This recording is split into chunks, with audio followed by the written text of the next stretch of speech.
آخری 5 number point ہے. اب چونکہ میں نے امام نصیرین رحمہ اللہ تعالیٰ کے ساتھ علمی اختلاف کیا ہے تو علماء کی توپوں کا رخ میری طرف ہو جائے گا.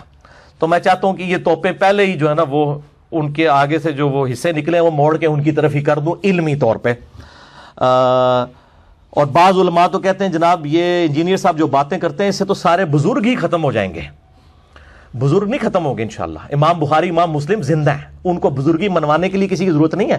ہاں آپ کے فرقوں کے آپ کے بنائے ہوئے بزرگ ختم ہو جائیں ان کی آپ ٹینشن لیں. اسلام کے بزرگ ماشاءاللہ زندہ ہیں, ان کی سارے عزت کرتے ہیں. کتابیں انہی کی تو سامنے رکھی ہوئی ہیں ہم نے, ان کو کوئی خطرہ نہیں ہے, ان کی بزرگی کو کوئی خطرہ نہیں ہے الحمدللہ. اور دوسری طرف ان کا حال یہ ہے کہ میں ان کو اکثر کہتا ہوں کہ 99 قتل تو تم لوگوں نے بھی کیے ہوئے ہیں, اپنے علاوہ سارے فرقوں کو غلط کہتے ہو نا. میں نے ایک مار کے سینچری کر لی تو مجھے کہتے ہیں سارے بزرگوں کہتا ہے.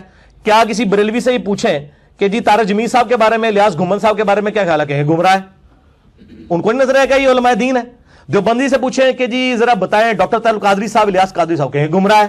چاہے وہ جاہل بھی ہوگا ان کو گمراہ کہہ رہا ہوگا. ٹھیک ہے.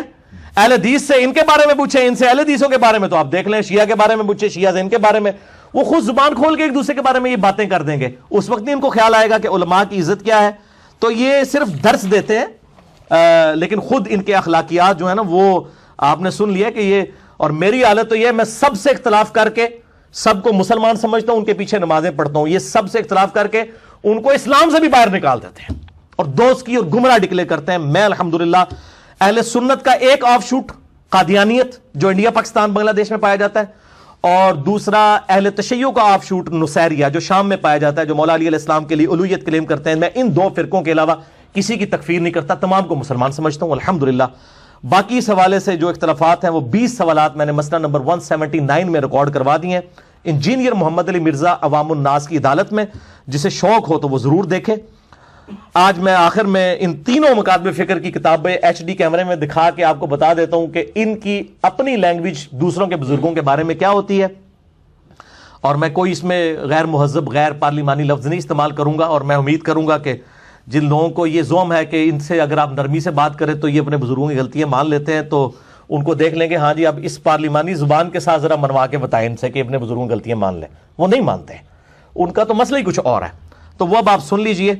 میں 4 کتابوں کے حوالے دوں گا. نمبر 1 حسام الحرمین امام رضا بریلوی صاحب کی کتاب. نمبر 2 المہند علی المفند خلیل احمد سہارنپوری صاحب کی کتاب جو اس کے مقابلے میں لکھی گئی. نمبر 3 بریلویہ البریلویہ عربی میں لکھی گئی احسان اللہ ظہیر صاحب کی کتاب, یہ اہل حدیث عالم دین ہے اور اردو میں بریلویہ ترجمہ ہوا. اور نمبر 4 اقتداء صراط مستقیم جو ہے وہ امام ابن تیمیہ المتوفیٰ 728 ہجری کتاب.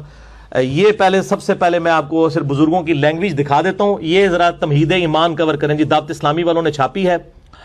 ما حسام الحرمین, یہ 1905 میں امام رضا بریلوی المتوفیٰ 1340 ہجری بامطابق 1921 نے یہ کتاب لکھی, جس میں 5 کفر کے فتوے لگائے. پہلا غلام احمد قادیانی پہ, اور باقی 4 جو ہیں وہ علماء دیوبند اور اہل حدیث علماء کے اوپر. اور جو زبان اس میں استعمال کی ہے وہ میں آپ کو دکھا دیتا ہوں, وہ پڑھ کے بھی مطلب سنا دوں گا آپ کو. اور یہ 1905 میں کتاب انہوں نے لکھی حسام الحرمین. نام ہی آپ سنیں, حسام الحرمین, حرمین کی تلوار. یہ جناب یہ ریڈ کلر کی جو لائنیں ہیں ان کو ہائی لائٹ کر کے ان کو ذرا دکھائیے تاکہ ان کو پتہ چلے کہ کیا زبان انہوں نے استعمال کی ہے. یہ میں پڑھ کے بھی آپ کو سنا دیتا ہوں حسام الحرمین سے. چھوٹی سی کتاب ہے, آپ کو مارکیٹ سے مل جائے گی, کوئی مشکل کام نہیں ہے. چوتھا فرقہ وہابیہ شیطانیہ ہے. ذرا آپ اس گروہ کا نام دیکھیں, وہابیہ شیطانیہ. اور وہ رافضیوں کے فرقہ شیطانیہ کی طرح ہیں. وہ کہتے ہیں جیسے شیعہ کا فرقہ شیطانیہ ہے نا, وہ شیطان اتاق کے پیروکار ہیں. یعنی وہ کہتے ہیں جو شیعہ رافضی غالی ہیں وہ شیطان اتاق کے پیروکار ہیں, جن کو امام جعفر صادق نے یہ لفظ استعمال کیا تھا جو رافضیوں کے لیے, جو غالی شیعہ ہیں, جو شیخین رضی اللہ عنہما وعلیہم السلام پر تبرہ کرتے ہیں. وہ کہتے ہیں جیسے رافضی جو ہے نا وہ شیخین کے اوپر تبرہ کرتے ہیں, وہ شیطان اتاق کے پیروکار ہیں. اور یہ جو وہابیہ شیطانیہ ہیں یہ شیطان آفاق ابلیس لعین کے پیروکار ہیں. یہ اخلاقیات ہیں, میں آپ کو صرف بتا رہا ہوں, یہ آپ خود دیکھ لیں یہ اخلاقی زبان ہے یا غیر اخلاقی, آپ نے خود فیصلہ کرنا ہے, میں اس پہ کوئی کمنٹس نہیں کروں گا. وہ کہتے ہیں یہ شیطان آفاق یعنی وہ بڑا شیطان جو ہے نا ابلیس, اس کے پیروکار ہیں. کون؟ دیوبند اور اہل حدیث.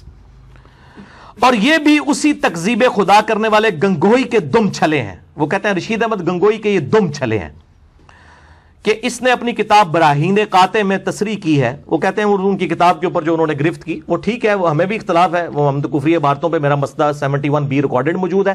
انڈیا اور پاکستان کے بزرگوں کی 19 گستاخانہ عبارات کا تحقیقی جائزہ, اور میرا پمفلٹ بھی ہے اندھا دھند پیروی کا انجام. میں نے خود اسماعیل دہلوی صاحب کی عبارتیں ہوں, علماء دیوبند کی ہوں, بریلوی علماء کی ہوں, عبارتوں کے اوپر میں نے جو ہے وہ ان کے اگینسٹ قرآن و حدیث سے دلائل لکھے ہیں. فتویٰ کسی پہ نہیں لگایا, سب کا نام احترام کے ساتھ لکھا ہے, پبلک خود فیصلہ کرے. آگے یہ 5 کفر کے فتوے لگا کے نا خلاصہ کلام لکھتے ہیں, ذرا یہ بھی دکھا دیں جی ان کو. یہ یعنی اپنی پوری گفتگو کا خلاصہ لکھتے ہیں کہ میں یہ جو کچھ لکھ رہا ہوں, اس کے بعد وہ کنکلوڈ کر رہے ہیں کہ میں اپنے مکتب فکر کے علاوہ باقی مکاتب فکر کو کیا سمجھتا ہوں.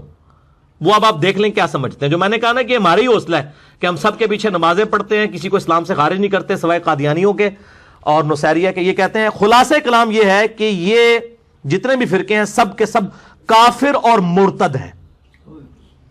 یعنی حمزہ بریلوی صاحب لکھا کہ دیوبند اور اہل حدیث کافر بھی ہیں, مرتد ہیں. مرتد کا مطلب ہے اسلام چھوڑ گئے, یہ واجب القتل ہے. مرتد کا مطلب یہ ہے, اور یہ اجماع امت ہے کہ یہ اسلام سے خارج ہیں. وہ اجماع امت سے مراد ان کے اپنے مکتب فکر کا اجماع ہے, یہ آپ دیکھ لیں. اور بے شک بزازیہ اور فتاوی خیریہ اور مجموع الانہر اور در مختار وغیرہ کتابوں میں جو ہے وہ ایسے کافروں کے حق میں فرمایا گیا جو ان کے کفر اور عذاب میں شک کرے وہ خود بھی کافر. یعنی ہم جتنے یہاں بیٹھے ہوئے ہیں سب کے سب کافر, کیونکہ ہم تو کسی کی تکفیر نہیں کرتے.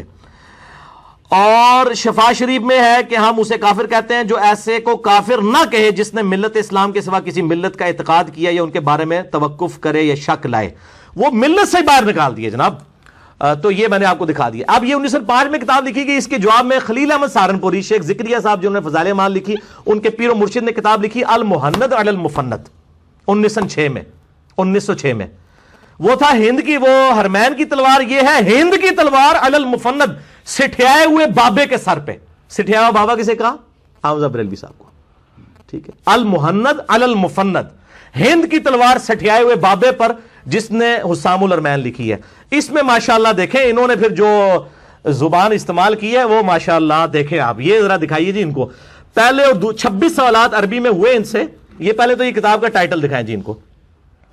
یہ آپ کو مارکیٹ سے عام مل جائے گی, المہند علی المفند. یہ ٹیکسٹ بک ہے دیوبند مکتبہ فکر کی. 26 سوالات عربی میں. اس وقت کے صوفی عرب علماء نے ان سے پوچھے کہ بھئی حمزہ بریلوی صاحب نے تو ہمیں, انہوں نے تو حمزہ بریلوی صاحب کو مجدد ڈکلیئر کر دیا تھا. یہ 1925 سے پہلے کے بعد ہے, جب اہل حدیثوں کے آنے سے پہلے کی. تو انہوں نے کہا کہ آپ لوگ تو بڑے گمراہ ہوئے, ہمیں تو حمزہ بریلوی صاحب نے بتایا ہے. تو پھر 26 سوال عربی میں کیے کہ تم تو وہابی ہو. انہوں نے کہا نہیں ایسی کوئی وہابی نہیں, وہابی ہوں تو مسلمان ہی نہیں سمجھتے. یہ دکھائیں جی ان کو, یہ ہے, یہ اس کو کور کریں. یہ جو ریڈ لائن ہے المہند علی المفند, ہند کی تلوار سٹھیائے ہوئے بابے کے سر کے اوپر. اس میں ذرا آپ لینگویج دیکھ لیجئے گا, پھر آپ کو پتہ چل جائے گا کہ انہوں نے کیا زبان استعمال کی ہے. ٹھیک ہے جی.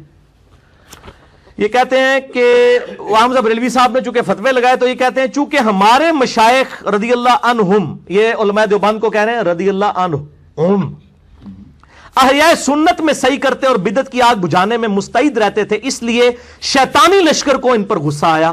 یعنی بریلوی علماء کو اور حمزہ بریلوی صاحب کا شیطانی لشکر, انہوں نے بھی شیطان کہا, انہوں نے شیطان, اور ان کے کلام میں تعریف کر ڈالی. وہ کہتے ہیں ہم نے تو یہ گستاخیاں کی نہیں, اس نے خود سے بنا دی, اور ان پر بہتان باندھے, طرح طرح کے افطراء اور خطاب وہابیت کے ساتھ متہم کیا. مگر حاشا کہ وہ ایسے ہوں, بلکہ بات یہ ہے کہ یہ سنت اللہ ہے کہ جو خواص اولیاء میں ہمیشہ جاری رہی ہے. چنانچہ اللہ تعالیٰ اپنی کتاب میں فرماتا ہے کہ اور اسی طرح ہم نے ہر نبی کے دشمن بنائے جن و انس کے شیاطین. وہ کہتے ہیں جیسے قرآن میں ہے نا کہ نبیوں کے دشمن جنوں اور انسانوں میں ہوتے ہیں شیاطین, اس طرح ہمارے جو اولیاء دیوبند رضی اللہ عنہم ہیں ان کے دشمن شیاطین اور جنوں اور انسانوں میں حمزہ بریلوی اور ان کے پیروکار ہیں. یہ انہوں نے کہا.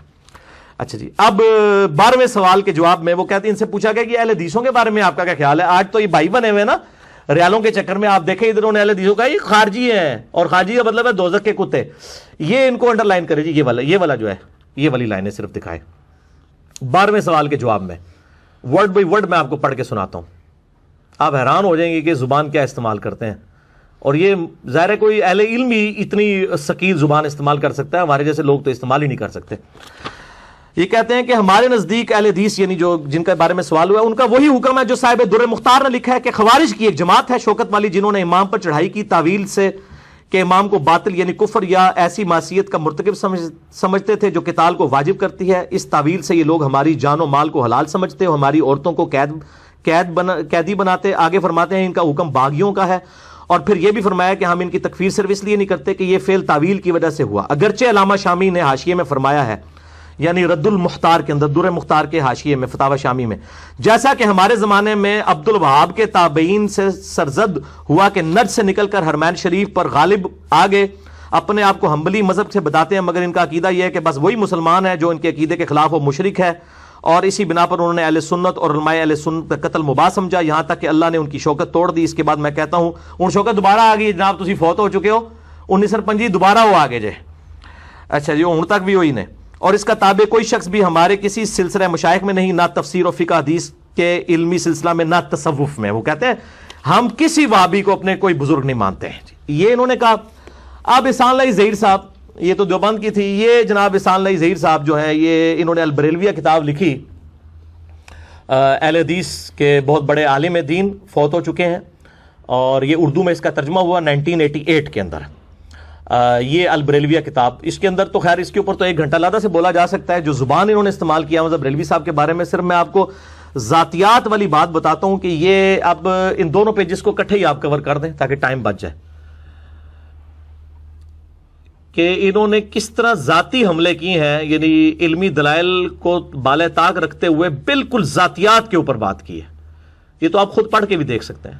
اس کا آپ مقدمہ ہی پڑھ دیں تو آپ کو پوری انٹینسٹی فیل ہو جائے گی. جی ٹھیک ہے جی. یہ لکھتے ہیں کہ جناب احمد رضا بریلوی کا رنگ نہایت سیاہ تھا، ان کے مخالفین انہیں اکثر چہرے کی سیاہی کا تانا دیا کرتے تھے. یہ دیکھ لیں، یہ اسی طریقے سے کہ آپ کوئی یعنی حضرت بلال حبشی رضی اللہ تعالیٰ عنہ کے بارے میں یہ لکھنا شروع کر دیں. ان کے خلاف لکھی جانے والی یہ کتاب کا نام ہی التین اللازب علی الاسود الکاذب. وہ کہتے ہیں ان کے خلاف ایک کتاب لکھی گئی ہے کہ چپکی ہوئی مٹی کالے چہرے والے کے منہ پر. وہ کہتے ہیں یہ چیز بتا رہی ہے کہ احمد بریلوی صاحب کتنے کالے تھے، اور انہوں نے اپنا چہرہ خود بنایا سی، اللہ نے بنایا سی.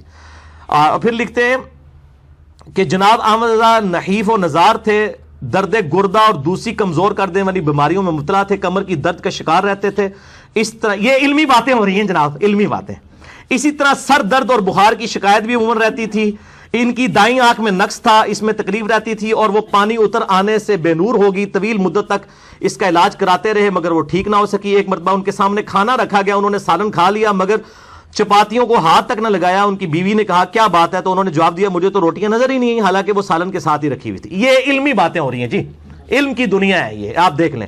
جناب بریلوی نسیان میں بھی مبتلا تھے، ان کی یاداشت کمزور تھی. ایک دفعہ اینک اونچی کر کے ماتھے پر رکھ لی، گفتگو کے بعد تلاش کرنے لگے، اینک نہ ملی اور بھول گئے کہ اینک ان کے ماتھے پر ہے. کافی دیر پریشان رہے، اچانک ان کا ہاتھ ماتھے پر لگا تو اینک ناک پر آ کر رک گئی. تب پتہ چلا اینک تو ماتھے پر تھی. یہ علمی باتیں ہو رہی ہیں. آپ ذرا دیکھ لیجئے کہ یہ مطلب ہماری یعنی علماء کی اپروچ ہے. اچھا، یہ آپ نے بریلویت کتاب میں یعنی پہلا حوالہ دیکھا. اس کے بعد سیدہ عائشہ کے حوالے سے ان پہ جھوٹ باندھا گیا کہ انہوں نے کوئی ان کی گستاخی میں شعر لکھے، حالانکہ وہ ہدایت بخشش میں موجود ہی نہیں ہے. اور ایک پرنٹنگ میں کسی نے ویسے شامل کیے تھے، بعد میں اعلان برات آیا کہ بھی سیدہ عائشہ کے بارے میں انہوں نے یہ بات نہیں کی، بلکہ مصطفیٰ جان رحمت پہ لاکھوں سلام میں تو امہات المومنین کی شان میں شعر موجود ہے. اس کے بعد یہ ذرا دیکھیں، یہ والا پیج صرف کور کریں جی. یہ والا بالکل سراسر جھوٹ لکھا اور یہ کہا کہ امام رضا بریلوی صاحب جو ہیں یہ چھپے ہوئے رافضی تھے. آپ تمہید ایمان میں اور جو کتاب حسام الارمین میں پڑھ چکے کہ انہوں نے تو اہل حدیث دیوبند کو یہ تانا دیا ہے کہ تم لوگ رافضی ہو. وہ رافضی ہونے کو خود کہاں صحیح سمجھتے تھے. احکام شریعت میں امام رضا بریلوی صاحب سے پوچھا گیا کہ نبی علیہ السلام کے بعد امت میں سب سے افضل کون ہے، تو انہوں نے کہا سیدنا ابوبکر صدیق رضی اللہ تعالیٰ عنہ. بلکہ میں اب اس ٹاپک پہ نہیں جانا چاہتا کہ کئی معاملات میں انہوں نے تو امیر شام حضرت معاویہ ابن ابی سفیان رضی اللہ تعالیٰ عنہ کا بھی ضرورت سے زیادہ دفاع کیا ہے امام بریلوی صاحب نے. تو یہ کون سا رافضی ہے جو حضرت امیر معاویہ کا دفاع کرتا ہے اور ضرورت سے زیادہ، اور اس میں جھوٹی روایتوں کا بھی سہارا لیا گیا. پھر ان کے آگے جو پوتا شاگرد تھے مفتی احمد جہاں نعیمی صاحب، انہوں نے تو پھر پوری کتاب بھی لکھ دی.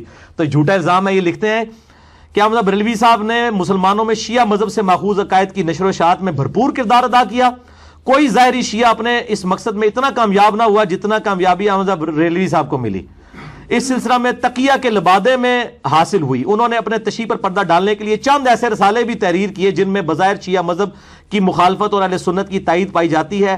شیعہ تقیہ کا یہی مفہوم ہے جس کا تقاضا انہوں نے کما حقہ ادا کیا. استغفر اللہ توب الیہ. انہوں نے رد الرافضہ جو کتاب لکھی ہے اس میں اہل تشیع کے اوپر کفر کے فتوے لگائے ہوئے ہیں, خلاف نہیں لکھی, کفر کے فتوے لگائے ہوئے ہیں. اتنا وہ غلو کرنے والے تھے شیعہ کے مسئلے میں, اور انہوں نے پکڑے ان کو کھاتے میں ڈال دیا. یعنی اسی وجہ سے تو پھر یہ مناظرے آلتے ہیں نا. شوکت سیالوی صاحب کا 2004 میں مناظرہ ہوا طالب الرحمان شاہ صاحب کے ساتھ. وہ تو ایک حالیہ مناظرہ ہے نا 2009-10 کے اندر جو مفتی حنیف قریشی صاحب کے ساتھ ہوا, اس میں تو جو کچھ ہوا ان کے ساتھ ہوا. اس سے بھی 5-6 سال پہلے 2004 میں شوکت سیالوی صاحب جو سید اسد صاحب کے شاگرد ہیں, انہوں نے طالب الرحمان شاہ صاحب کو بالکل کلین بولڈ کیا مناظرے کے اندر. انہوں نے یہ شعر احمد بریلوی صاحب کے کھاتے میں ڈال دیا اور بریلوی علماء کے کھاتے میں. وہ آپ نے اکثر سنا ہوگا, اور ڈاکٹر اسرار صاحب نے بھی غلطی سے یہ شعر بیان کر دیا. میں نے ان کو کہا کہ آپ نے غلط بیان کیا. وہ کہتے ہیں یار میں نے تو بس وہ اہل حدیثوں سے سن کے بیان کر دیا تھا. یہ جھوٹ لکھا ہے اس کتاب میں. بریلویہ کتاب ہی کئی جھوٹوں پر مشتمل ہے. یہ آپ ذرا دیکھیں, ذرا ان کو جھوٹ دکھائیں. انہوں نے شعر, یعنی یہ کفریہ شعر احمد بریلوی صاحب اور ان کے فالوورز کی طرف منسوب کیا انہوں نے. اور اس کی وجہ سے شوکت سیالوی صاحب سے طالب الرحمان شاہ صاحب کو مناظرے میں 40 منٹ تک انہوں نے کہا شاہ صاحب میں مناظرہ چھوڑ دیں گا, تسی یہ شعر ساڑی کتاب تو کٹ کے دسو, یہ تو کفری شعر ہے, ہم تو مانتے ہی نہیں اس کو. وہی جو مستوی عرش تھا خدا ہو کر اتر پڑا مدینے میں مصطفیٰ ہو کر, ولیعوذ باللہ تعالی. یہ اکثر اہل حدیث کوٹ کر رہے ہوتے ہیں, توصیف راہدی صاحب بھی, باقی علماء بھی. یہ شعر کسی کتاب کے اندر موجود ہی نہیں ہے احمد بریلوی صاحب کی, نہ ان کے کسی اتھینٹک عالم دین کی. پھر تذکرۃ الغوثیہ سے اشعار پیش کیے. انہوں نے کہا کہ حمزہ بریلوی صاحب تو فتاوی رضویہ میں لکھ گئے ہیں کہ تذکرۃ الغوثیہ کتاب شرک کا پلندہ ہے, اس کی خرید و فروخت حرام ہے, اسے گھر میں رکھنا حرام ہے, اور آپ اس کتاب کی کفریات حمزہ بریلوی صاحب کے کھاتے میں ڈال رہے ہیں. لیکن جب بندہ مطلب ایک اتر آئے مخالفت میں تو اس کا کوئی علاج نہیں ہے. اور یہ نہ سمجھیے گا کہ یہ مطلب اب ان سے میں پوچھتا ہوں کہ یہی فتوے کیا امام ابن تیمیہ المتوفیٰ 728 ہجری پہ لگائیں گے, جن کی یہ کتاب اقتداء صراط مستقیم دارالاسلام سے چھپی ہوئی؟ ٹھیک ہے, ان کو بھی بدعتی اور دوستی اور یہ سارا کچھ کہیں گے. میں اکثر ان کے حوالے دیتا ہوں, آج بھی میں دکھا دیتا ہوں, آپ دیکھ لیں کہ ان کے عقائد کیا اہل حدیث والے عقائد ہیں, تو کیا اس پہ وہ اجتہادی غلطی کہہ کے چپ کر جائیں گے, یا ان کے اوپر خارجی اور نجدی اور بد مذہب اور بد عقیدہ ہونے کا فتویٰ لگائیں گے. یہ دیکھیں انہوں نے میلاد والے چیپٹر کے اندر لکھا, یہ ذرا کور کریں جی ریڈ لائنوں میں, اقتداء صراط مستقیم میں. نیچے ترجمہ کرنے والے کو تو شرم آئی, اس نے فٹ نوٹ لگا دیا کہ بھئی حضرت صاحب سے کوئی کام غلط ہو گیا ہے, لیکن فتویٰ پھر بھی کوئی نہیں کسی نے لگایا ان کے اوپر. انہوں نے میلاد کے کانٹیکسٹ میں لکھا, یہ جو میلاد منایا جا رہا ہے یہ عیسائیوں سے مسلمانوں نے لیا. عیسائی بھی کرسمس مناتے تھے, مسلمانوں نے وہ میلاد منانا شروع کر دیا. اور اس کے بعد جو انہوں نے جملہ لکھا وہ بہت خطرناک ہے. وہ کہتے ہیں کہ اللہ تعالیٰ اس بدعت پر نہیں, یعنی یہ جو میلاد منانے کی بدعت ہے اس پر تو نہیں, لیکن اس محبت اور اجتہاد پر انہیں ثواب دے گا. یعنی جو میلاد مناتے ہیں نا, چونکہ وہ حضور کی محبت میں منا رہے ہیں صلی اللہ علیہ وآلہ وسلم, لہٰذا ان کو ثواب ہوگا. تو پھر تو شیعہ بھی جو ماتم کر رہے ہیں وہ بھی اہل بیت کی محبت میں کر رہے ہیں, ان کو بھی ثواب ہوگا. یہ شیخ زبیر صاحب کو جب میں نے بتایا, وہ کہتے ہیں ابن تیمیہ اتنی بڑی غلطی کر ہی نہیں سکتے. میں نے کہا شیخ صاحب آپ دیکھیں تو صحیح, آپ نے تو مضمون لکھا ہے کہ کیا ابن تیمیہ اہل سنت ہے, تو آپ نے کتاب تو پڑھیں. وہ کہتے ہیں وہ یہ تو کہتے ہیں ابن تیمیہ نے تو ساری بدعتیں لال کر دی ہیں. اب نبی علیہ السلام کیا فرماتے ہیں, کل بدعۃ ضلالہ وکل ضلالۃ فی النار, ہر بدعت گمراہی اور گمراہی دوزخ میں لے جانے والی ہے. ایک طرف اس کو بدعت بھی کہہ رہے ہیں میلاد کو, اور کہہ رہے ہیں ثواب بھی ملے گا. تو اب میں نہیں کہتا اس کے اوپر کفر کا فتویٰ لگتا ہے, یعنی کہ یہ خود علماء خود فیصلہ کریں, علماء سے پوچھ کے ہم تو چلتے ہیں. میری شیخ زبیر صاحب کے ساتھ فون کال ریکارڈڈ ہے ابن تیمیہ کے مسئلے کے اوپر ہی, 40 منٹ کی, یوٹیوب پہ آپ دیکھ سکتے ہیں. اس کے بعد یہ احمد بریلوی صاحب کو تو کہہ رہے ہیں نا رافضی, ان کو کیوں نہیں رافضی کہتے جنہوں نے عبداللہ ابن عمر کو بدعتی کہا ہے؟ یہ امام ابن تیمیہ نے اسی اقتداء صراط مستقیم میں. یہ ذرا یہ پہلے یہ والا پیج دکھائیں جی, تاکہ یہ بڑا ہو جائے, کسی نے پرنٹ لینا اس کو نظر آ جائے. یہ والا پیج, یعنی عبداللہ ابن عمر رضی اللہ تعالیٰ عنہ سفر حج میں بخاری میں 10 حدیثیں ہیں کہ جن جن جگہوں پہ آپ صلی اللہ علیہ وآلہ وسلم نے سواری باندھتے تھے, جہاں آپ نے رک اتر کے نماز پڑھی انہی جگہوں پر نماز پڑھتے تھے. بلکہ مسند احمد میں یہاں تک آتا ہے کہ ان جگہوں پر پیشاب بھی کرتے تھے جہاں پہ نبی علیہ السلام نے اپنے سفر حج میں پیشاب کیا تھا, وہ جگہوں کو تلاش کر کے. اس کے اوپر امام ابن تیمیہ نے کہا کہ ہمیں تو نبی علیہ السلام نے فرمایا تھا میرے بعد بڑی بدعتیں پیدا ہوں گی, تم خلفائے راشدین کے ساتھ رہنا اور نئی نئی بدعتوں سے بچنا. اور پھر ساتھ لکھا کہ عبداللہ بن عمر نے کیا, خلفائے راشدین نے نہیں کیا. تو عبداللہ بن عمر کو کیا کہا؟ بدعتی. عبداللہ بن عمر کی مخالفت کر کے بھی یہ اہل سنت کے امام ہی رہے، ان کے اوپر رافضیت کا فتویٰ نہیں لگایا، نہ احسان اللہ ظہیر صاحب نے، نہ کوئی آج کا عالم دین الٹا دفاع کرتے ہیں۔ کئی علماء نے تو کہا کہ جی ابن تیمیہ نے صحیح گرفت کیا ہے ابن عمر پہ، ابن عمر کی غلطی ہے۔ ہاں ویڈیوز ریکارڈڈ موجود ہیں، نعوذ باللہ من ذالک۔ تو کہتے ہیں کہ جن مقامات پر نبی علیہ السلام نے اتفاقیہ نماز پڑھی تھی تو عبداللہ بن عمر کے سوا کسی صحابی سے مروی نہیں ان مقامات کو کسی طرح کی بھی کوئی خصوصیت دی گئی ہو، چنانچہ ابو بکر، عمر، عثمان و علی رضی اللہ عنہم اجمعین اور تمام سابقین اور اولین من المہاجرین والانصار ان راستوں میں سفر کرتے تھے مگر کبھی ان مقامات میں خصوصیت کے ساتھ نماز نہ پڑھتے تھے، اور معلوم ہے کہ اگر یہ بات ان کے نزدیک مستحب یعنی کوئی نیکی کا کام ہوتی تو وہ سب سے پہلے لوگ یہ کرتے، خلفائے راشدین جو اس پر عمل کرتے، کیونکہ وہ سنت نبوی کے زیادہ جاننے والے تھے۔ وہ کہتے ہیں عبداللہ بن عمر سے زیادہ ان کو دین آتا تھا اور اس پر سب سے زیادہ عمل کرنے والے تھے۔ نبی صلی اللہ علیہ وسلم نے تو ہمیں فرمایا تھا تم میری سنت اور میرے خلفائے راشدین ہدایت یافتہ کی سنت کو لازم اختیار کرنا اور اسے خوب مضبوطی سے پکڑنا، خبردار دین میں نئے کاموں سے بچنا، ہر نیا کام بدعت ہے، ہر بدعت گمراہی ہے، اور معلوم ہوا کہ خلفائے راشدین نے یہ کام کبھی نہیں کیا، لہٰذا اس فعل میں خلفائے راشدین کی سنت نہیں بلکہ ایک بدعت کی ہی پیروی ہوتی ہے۔ پتہ اس کا جواب کیا دیتے ہیں؟ وہ کہتے ہیں جی انہوں نے عبداللہ بن عمر کے عمل کو بدعت کہا ہے، عبداللہ بن عمر کو بدعتی نہیں کہا۔ یہ اپنی پبلک نو ضرور دسیو، ٹھیک ہے؟ وہ بھی ویسے پبلک آج کل کو گھاس نہیں کھاتی ہے، سارے روٹی کھاتے ہیں ماشاءاللہ، ان کو سمجھ ہے کہ یہ بات کیا لکھی ہوئی ہے، لیکن شیخ زبیر صاحب نے اپنی کال ریکارڈنگ میں کہا کہ بالکل باطل ہے اس کا یہ موقف، عبداللہ بن عمر کا یہ عمل کوئی بدعت نہیں، کسی صحابی نے اسے بدعت نہیں کہا، بلکہ میں نے تو واقعہ معراج والے لیکچر میں اس کی سپورٹ میں 4 کتابوں سے حدیث پیش کی تھی کہ نبی صلی اللہ علیہ وسلم کو بھی بیت اللہ میں نماز پڑھوائی گئی، اور اسی طریقے سے آپ صلی اللہ علیہ وسلم کو کوہ طور پر نماز پڑھائی گئی، نبیوں کے مقدس مقامات پر۔ سنن نسائی کے اندر حدیث موجود ہے، دلائل النبوہ کے اندر موجود ہے، آپ معراج والا میرا لیکچر دیکھیں، اس میں نے امام تیمیہ کے اس موقف کی رد کیا تھا کہ عبداللہ بن عمر کا یہ موقف بالکل ٹھیک تھا۔ اور اس کے حوالے سے وہ ایک جعلی روایت پیش کرتے ہیں کہ صلح حدیبیہ کا درخت اکھڑوا دیا تھا حضرت عمر فاروق رضی اللہ تعالیٰ نے، بالکل جھوٹی روایت ہے، کوئی نہیں تھا اکھڑوایا، وہ تو صرف حدیث میں اتنا آتا ہے کہ اللہ تعالیٰ نے اس حوالے سے گم کر دیا کہ لوگوں کو وہ درخت یاد نہیں رہا۔ اور وہ کہتے ہیں جی ہم حضرت عمر کے پیچھے عبداللہ بن وہالہ کہ عبداللہ بن عمر کے بارے میں بخاری مسلم میں حدیث ہے رجل صالح، عبداللہ بن عمر نیک مرد ہے، ان کی اتنی توہین، ان کو بدعتی کہا۔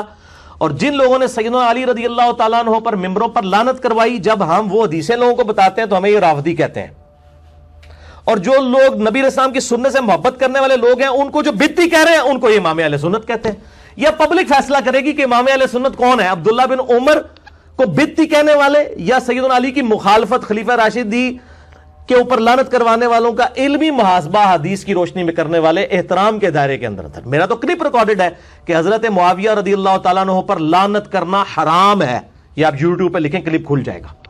میں تو اس کو رافضیوں کا طریقہ سمجھتا ہوں، میں تو اس کو بدعت سمجھتا ہوں کہ بھئی جو جس چیز کی وجہ سے ہمیں ان سے اختلاف تھا وہی کام کوئی اور کرنا شروع کر دے۔ ہم تو سیدنا علی کے ساتھ ہیں، خلفائے راشدین کے ساتھ ہیں رضی اللہ عنہم اجمعین وعلیہم السلام اجمعین۔